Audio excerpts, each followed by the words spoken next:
Hi, I'm Liron Cohen. And I'm Mimi Torchin. And you're listening to Lady Parts TV, the podcast. Whee!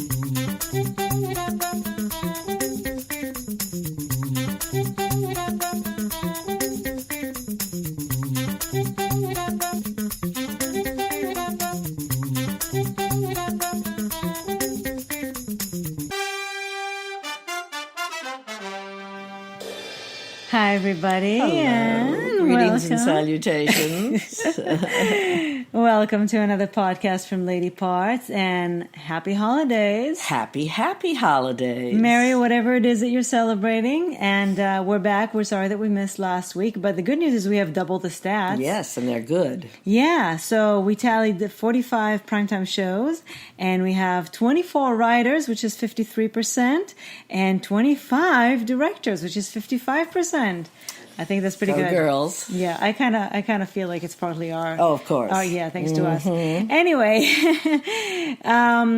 we have lots to talk about, and we want to start with talking about somebody who is an old friend of the community, and actually a pioneer of the I was community. just going to say, she's more than an old friend. She is a trailblazer, and I she's think iconic. we owe her a great deal. We're talking about Ellen Degeneres, who has released a special on Netflix after many years. Yes. I mean, she's been a bit busy, Yes. doing... Including doing Spectrum voiceover ads, which I still, every time I hear it, I say, don't you have enough money? she probably does it on the commercial break while her show is But, on. I keep thinking of all those voiceover actresses and actors out there who could really use the job. Yes, and I wonder if her voice is what makes people buy Spectrum or not buy Spectrum. Exactly. But anyway, so Ellen has released a special, a stand-up. It's been many years since the beginning and Here and Now, which were fantastic. I watched them many Me too. times. I quote them to this day.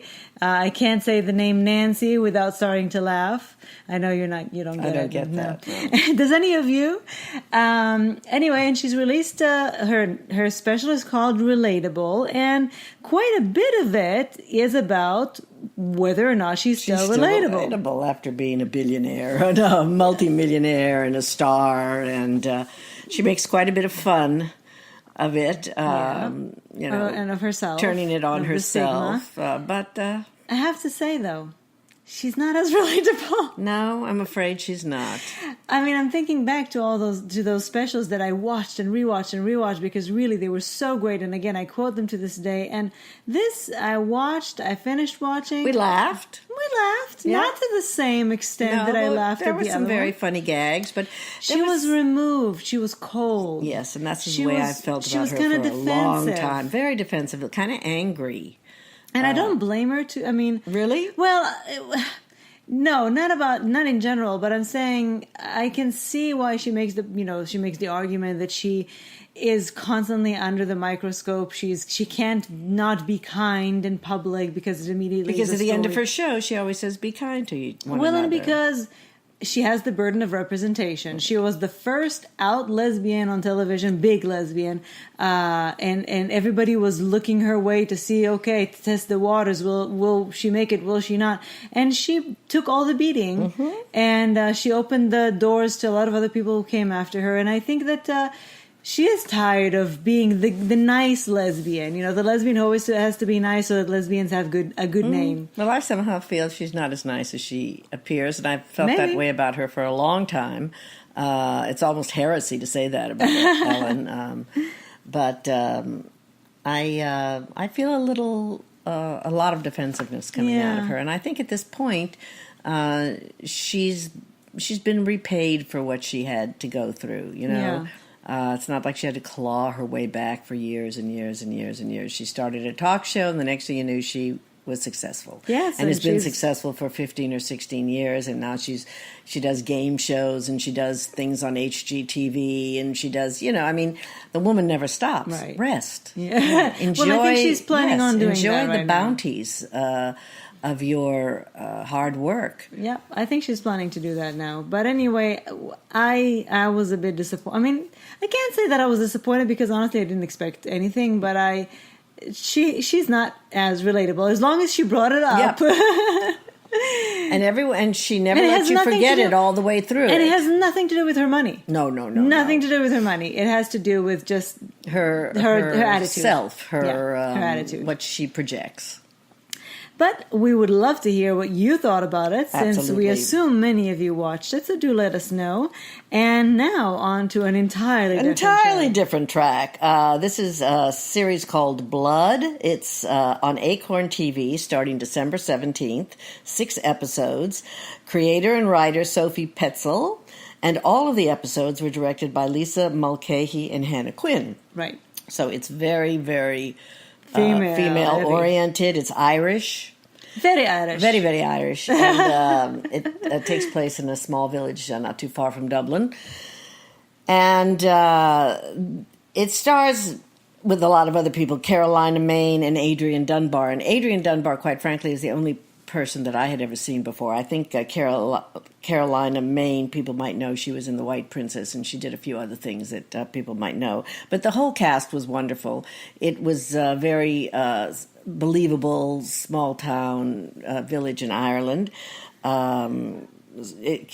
Kat returns to her hometown after her mother's sudden death, and of course, old secrets surface and seem very relevant, and it's a mystery. Yeah, it's a combination of a family drama and a mystery. And it has a slow start, but that never bothers me. Well, it does bother me, so I have to tell you, it's worth it. Stick with it. Yeah, it's just, I had a nudge. Just the first, yeah, I just said, come on, let's keep watching. But it's really just the first episode that was kind of slow, and I was wondering how they're gonna stretch this over 6 episodes. It was just the right pace. Just the right pace. It has a lot of twists and turns. Just when you think it's going one way, it really is going another way. Then it's going another way, all the way up until the very last. Absolutely the very last second. Yeah. I thoroughly enjoyed it. I loved it. I thought it was just wonderful. I couldn't wait to get to the next episode. I couldn't recommend it more. I think Acorn is a fabulous streaming service, a big bargain. Yeah. And it's the cheapest streaming service out there. And it offers really wonderful things that you won't see anywhere else. Especially us Anglophiles. Yes, exactly. So this is Blood, and it did premiere December 17th. I believe that they do it 1 episode a week, and it's a total of 6 episodes. So right, so you can catch up with a few of them, or if you wait a little while, you can binge. Yeah, our favorite thing. Our favorite thing. Okay, so horror is not my genre, but I love this. Yeah, it was very cool. Okay, so a few, when we did our summer preview, our fall preview, vlog, we told you about a new Hulu series. It's called Into the Dark, and what it is one movie type episode a month, which is usually has to do with the month, the holidays of the month, and it's for the next 12 months, as long as that. It was going to be for 12 months, so I don't know if it will go beyond that, but 12 movies are definitely guaranteed. And we haven't talked about the previous episodes, but this one in particular interested me, both because it was practically 99.9% female. Absolutely. I mean, I don't even remember seeing a guy. No, but I mean behind the scenes as well. Behind the scenes too, yes. So just to let you know, this is Into the Dark, and this specific episode, which is premiering December 28th, is called New Year, New You. It's episode 4 of this kind of movie series, and it's directed by Sophia Takal and written by her and Adam Gaines. It's a very relevant I love the message. I love the message. It's all about this obsession that we have with both bloggers on one hand and this whole self-care, constantly trying to improve the way you look. But it's a horror genre type movie. I think of it as horror so much as a thriller, elements. Slasher elements, maybe. Right. More slasher than horror or supernatural or anything. Right. Yeah, it wasn't heavy on the horror, which is why I guess I enjoyed it, and at the same time I thought that it had a good message. Mm-hmm. And it was very well acted. It was very so well produced. Done. It was very excellent. It was obviously low budget, but it was very, very well made, especially the acting. I was really impressed. It's starring Carly Chaikin, Mm-hmm. Suki Waterhouse, Kirby Howell Baptiste, and Melissa Bergland. Now, when you watch it, there's a lesbian in it. There is a slight problem, but we feel that within the context of this particular movie, it's justified. Yep. You'll see it and you'll tell us what you think. But honestly, I thoroughly enjoyed it. It was I great. did not expect to. It was fun. Even though it's scary and it's violent, it was still fun. It wasn't even that kind of scary. No. It had enough humor in it that, it was kind of mocking the genre. Exactly. Yeah, and especially... It was satirical and yes, it was satirizing also this, again, the message of these... this obsession that we have as a culture with all these bloggers whose life seems so perfect on their blog, and they're going to teach you how to to better yourself and all that. And really, do we know what's going on in their lives? No, we don't. So, Into the Dark. Generally, check out all the episodes. This is episode 4, so the other 3 are already there. I'm ready to go back. Yes. Yep. And then they'll have one every month, and we'll let you know if there's something else you should pay attention to. Now to a new kind of to a different kind of horror. Yeah. The film Ben is Back in theaters now, written and directed by Peter Hedges, who I believe I was in the Manhattan Class Company with many years ago. Who is Lucas Hedges' father? Yes, it's starring Julia Roberts, Lucas Hedges, Courtney B. Vance, Catherine Newton, who plays Lucas Hedges' sister, Julia's daughter, and Rachel Bay Jones. It takes place in 24 hours, one single day, when a young drug addict comes back home from rehab for the holidays. And a lot of angst ensues. Well, I think what they managed to do, and I didn't see Beautiful Boy. I haven't seen it yet. I do want to. But what they managed to do is, this is a 24-hour period, and they kind of, it's not really a road trip, but there is an element there that mimics the road trip. Mm-hmm. What happens in road trip movies, the genre is that, in a very, very small segment of time, you get to learn a lot about a relationship. They're kind of picaresque. This happens, that happens, adventures. A lot happens in this period of time. But through the 24-hour period, and especially this vehicle, pun intended, of the road trip, which is not really a road trip, by the way. Within a few miles of their home. Yeah, but it has the elements. They managed to communicate so much of what these people have obviously been going through for years.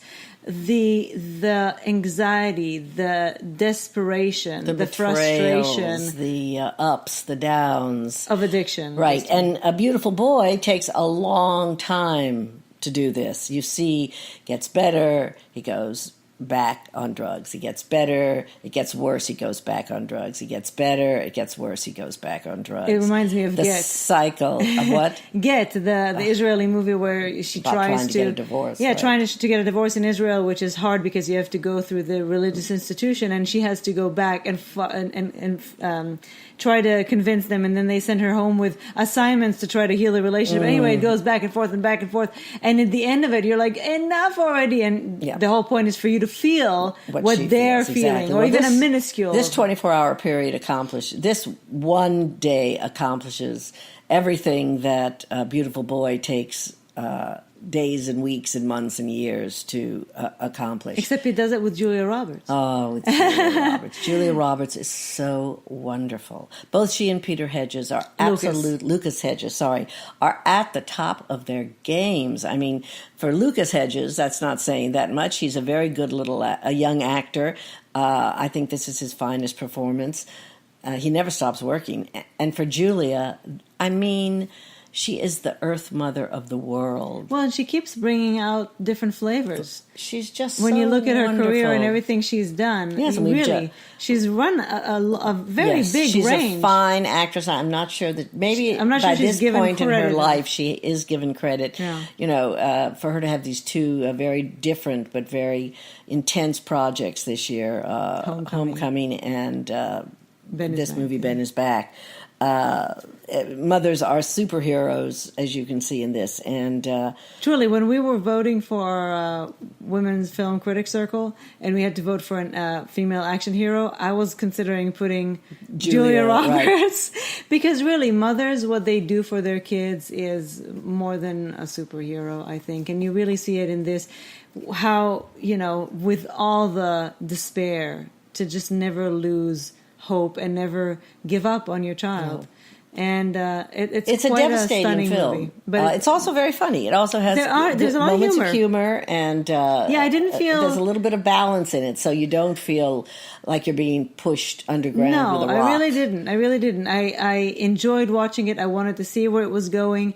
Julia carried it so beautifully that she made me feel like I wanted to go there with her. And Lucas really, really shows you the charm, the ability to lie their way, but also the and the vulnerability. Yes, exactly. The hurt, the pain, the despair at not being able to shake this horrible addiction, and yet still needing to be in the grips of it. It's. I think this is a fine movie, and I think it really it kind of got lost in the unfortunately, in the big names of award season. I really think it deserved more. Although I recognition. feel most of the movies this year are pretty small films. And yet, because of what I mean is the big names. You know how every year there are big names that are being thrown out there. These are going to be the big names of the. These are the big movies of the year. Yeah. These are the big actors of the year. These and are mostly the performances. That's what happens. And I mean, unfortunately, we know because we vote. Unfortunately, a lot of the time there probably are a lot of other really worthy movies that don't get there because they don't have the big budgets. They don't send you a booklet and a screener. Well, and there are so many. They don't have advertising. So many films, so many just this year, shows. There were almost 14,000 movies. Unbelievable! You can't possibly get to them all, and we have access to many of them in many ways. And even we can get to watching all of them. And we go crazy. What should we watch tonight? Well, we have this. We really should watch this. And it all sounds interesting. Yes. So it's hard. I'm not complaining. Maybe we'll watch The Favorite again. Or what we did yesterday, which turned out to be kind of a mistake. We actually paid to watch. We wanted something light, so we paid $6 to see The Spy Who Dumped Me. Because I don't know if you've noticed, but our taste in movies and TV is quite heavy, depressing.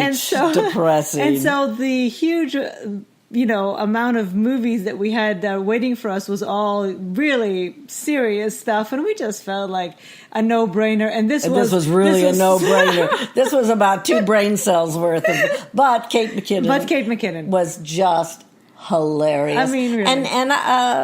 And Mila Kunis was also quite wonderful, and Gillian Anderson makes a couple of little cameos. Very funny. She was very funny, She is funny in a very dry way. And except for the fact that I fell asleep, it'd been a hard day, and not even sure how it ended. It didn't matter. It really didn't matter. We had a few big laughs, and mostly we just sort of sat there going, all right. Mostly I just enjoyed watching Kate McKinnon being funny. Yes. Which is Kate and McKinnon. She is. She's just funny all the time. Anyway, this, though, not funny, but very, very, very excellent. Ben is back. I couldn't recommend it more. Now, talk about a movie I can't recommend more. Even though it's a bit harder to find. Some of you might be able to watch it on the PBS website. You can also go on its website itself and ask for a screening in your hometown or whatever. And hopefully at some point... synagogue. Exactly. In your temple. But hopefully at some point it will be released maybe on HBO or something. It's called 93 Queen, and it's a documentary. It's a documentary, first of all... by Paula Isett, right? So first of all, it's directed by a woman, and not just by a woman, but by a, if I'm not mistaken, a Hasidic woman. And this is about her community, which is the ultra-Orthodox Jewish community in Brooklyn, in Borough Park. And it's the story of, again, talk about superheroes and action figures. Rachel Freer, whose nickname is Ruchi, she is... I mean, I can't believe she just lives, practically in our neighborhood, but so close to us, and I've never heard of her. Away. Because she is a powerhouse. Oh, this my woman. God! So this is really the story of. I mean, she is the central character. She's the founder of this organization, which is the movie is about, but it's really about her. So Ruchi decided that it was, I don't know if you know, but in the religious Jewish communities, there's a separation of men and women. If you've watched Disobedience, then you have a little bit more of an understanding of that. But and if you haven't, do. If you haven't, yes, why? You can find it. Well, it's on Amazon. Oh, okay. And of course, you should get the DVD, even though they didn't put bonus features on it. Again, don't get me started, like Carol. Anyway, so in the extreme religious communities of Judaism, they don't even touch. They're not allowed to shake hands. They're barely allowed to look at each other. Anyway, so it's a miracle those women end up with 6 and 7 and 8 children. Well, there's a sheet, there's a whole a year. I mean, practically, and it's a mitzvah. But so and a woman very much has her place. Her place is very clear. Her place is behind the man in the kitchen with the children, bearing children, caring for the children, etc. So Ruchi decided that what they really needed, what the community really needed, because the community is very insular, is an ambulance company which will be women serving women. So Ruchi said, these women. She's a lawyer, by the way. She's a lawyer. By now, she's also a judge. Civic judge, the first ever female Hasidic Jewish judge in New York. And she said, these women, they're not seen by any man except for their husband ever. I mean, they're not allowed to show elbows, okay? So all of a sudden, especially in childbirth, which is, let's face it, most of the time Hasidic women call an ambulance because they have a lot of children. Then they have all these men around them, and they feel very uncomfortable, yes. And the men are not very necessarily sympathetic. No. So they decided there needs to be a woman-owned, operated ambulance company. It's a volunteer, right? EMTs, but they've obviously. There's a lot of resistance. A lot of obstacles, of resistance. This is an extremely chauvinistic society. The men are not happy with them going against the Torah and trying to have an agency or take a man's role. Yes, you can't even, using the word feminism, even if you're a feminist, which she is. She manages to balance that, though, very well. They think that feminist means that a woman wants to do what a man does. Right. And in Judaism, they don't say that men are better than women. They just say men have their role, women have their role, and that's the way that it is. But, this is... it's still chauvinistic. Anyway, so this woman, the reason, first of all, from the beginning, from the very first second, you are there cheering and rooting and you go, girl, you can do it. And the women that are involved are so wonderful, and they're very courageous. They often go against their family's wishes. There's some inner politics also that they have to deal with. And as you pointed out, the movie is done so well that it really has a narrative line. Yes, a Absolutely. plot. Even though it's realistic, and it's almost a thriller. Yeah, and she shot it all herself, and I'm honestly amazed that she got this access to people who are usually not very show offy. Even the men, yes, spoke, and there's all kinds of problems that they. A lot of resistance.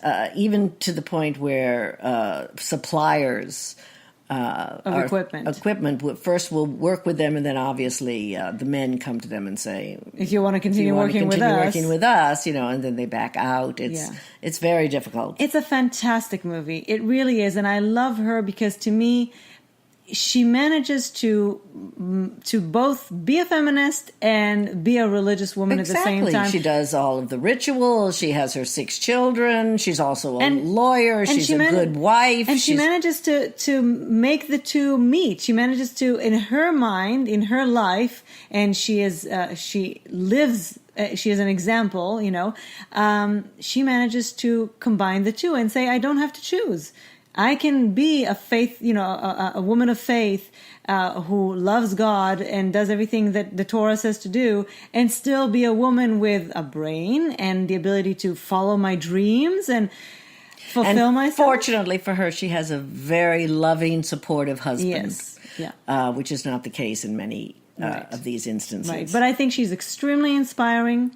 And she loves the limelight. You can tell that. Yes, she's such a smooth operator. Really she's amazing. So good. She's a natural born star. She is. She really is. I'm so excited that she's a judge in New York, and I'm seeing even bigger things for her. Mm-hmm. We will definitely be following her. Yes, career we just didn't your mother just send you? Somebody just sent you. She's just visited Israel, and she's talking to them also in Israel. The religious communities are also also very much far behind. She's trying to also inspire them and work with them to get this done. Right, yeah. and they're trying to get their own ambulance.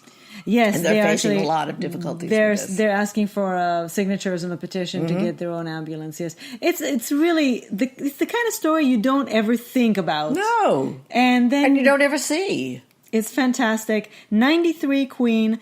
Do go to 93, the number 93queen.com, I think, is their website, and they have screenings all over the country, actually all over the world.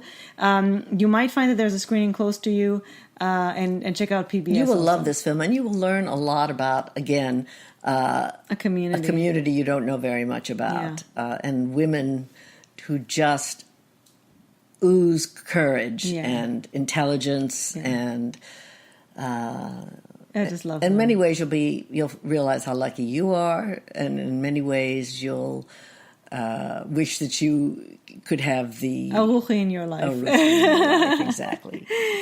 Okay, finally, before we bid you adieu, we did promise that we would give kudos whenever we see shows having a female director of photography, yes. Cinematographer. As a photographer, I find that very interesting and more prevalent all of a sudden. FBI, the last episode, had a female DP. And Escape at Dannemora, which, by the way, has gotten really, really better, and we love it. As it goes along. Yes. Oh, my God. We're still behind. Patricia Arquette. She's so fantastic. Oh, she's blowing my ever-loving mind. She is. We just almost finished episode 3, so we're a bit behind. But episode 2 did have a female DP. And really, if our first review was a bit lackluster, but totally recommending it now. In fact, I think my parents, upon my recommendation, are binging on it as we speak. Yep, it's just one of those things that you have to be patient with again. Just the first episode. Yes. It has its own pace. It has its own pace, its own build. It has a mood. Oh, yes. But, dark, dreary, upstate New York in the winter. But it sure does. Dannemora prison. But it sure does suck you in. Boy, does it. And the three of them, Patricia Arquette, Paul Dano, and Benicio del Toro, are just rocking it. David Morse is very good, too. Yes. Everybody in it, from small roles to the biggest, are just right. But it's on the really money. the axis of those three that the show lies on. Yeah. Fantastic performances. Highly recommended as well. Escape at Dannemora, it's Showtime, right? Or is it HBO? Oh, it's HBO, I think. Either of those. Check it out. Yes, I can't believe it. Go back to our previous podcast where we talked about it. You can find it. Just Google it. Just go to the Google. Just go to the Google. Do a bit of Google. Oh, and by the way, I'm sure we mentioned this before. The Spy Who Dumped Me is both written and directed by a woman. If you like the genre, there are plenty of dumb movies out there that people love. Exactly. Anyway, happy holidays. Week. Happy holidays. Merry Christmas. Merry Christmas. And we will see you next week before the new year. And we also promise you that we will post the Golden Globes nomination vlog by the end of the year, before the end of the year. Before the Globes. Because then we have our alternative to the Oscar vlog that we're going to do. So award season is so much fun, but it's so exhausting. Speaking of which, I want to go see Can You Ever Forgive Me? Oh, I think so. I think I could go do that right now. See you later. Bye. Bye.